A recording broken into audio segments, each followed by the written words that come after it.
A veure, aquesta moció se la podíem haver estalviat, senyor Novo, si haguera hagut un veritable interès en complir la moció que es va aprovar per unanimitat. I hem tingut tanta paciència que hem tardat 2 anys i mig, en tornar a portar aquest debat al plenari. Si volgueren haver fet això, sang, llenya de l'arbre caigut, etc., ho haurem portat molt més sovint i amb molta més periodicitat. I si ha vingut així, tant el mes passat com aquest mes, és perquè la Comissió de Cultura no s'ha volgut fer cas al mateix informe que des de la Comissió de Cultura se va dir que havien d'encarregar, tant a la Facultat d'Història com a la Facultat de Dret. I se va ja el van tindre el mes passat i ara pareix que tornem a tindre'l.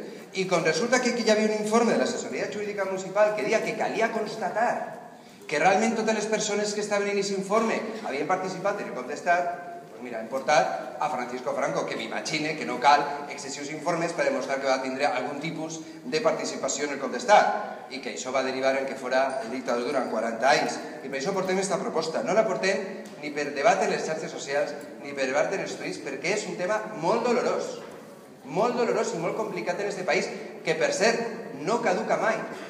No caduca mai.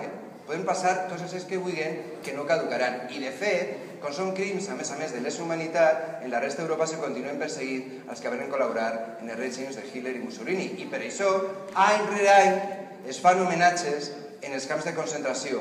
Passen 75, 80 o 200 anys perquè els crims de lesa humanitat no caduquen. I els que ho han provocat, estiguen morts o estiguen vius, han de continuar pagant la seva responsabilitat política i, evidentment, la seva responsabilitat històrica. Això és el que vol aquesta moció.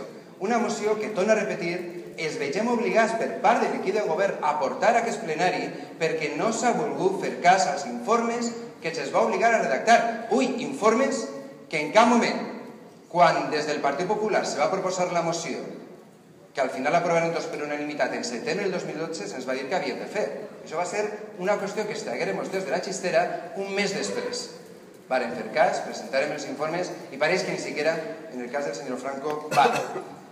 Senyors regidors i regidores del Partit Popular, he ficat dues dates, la data del 23 de març i la data del 27 de març. Un de l'any 42 i un altre de l'any 2015.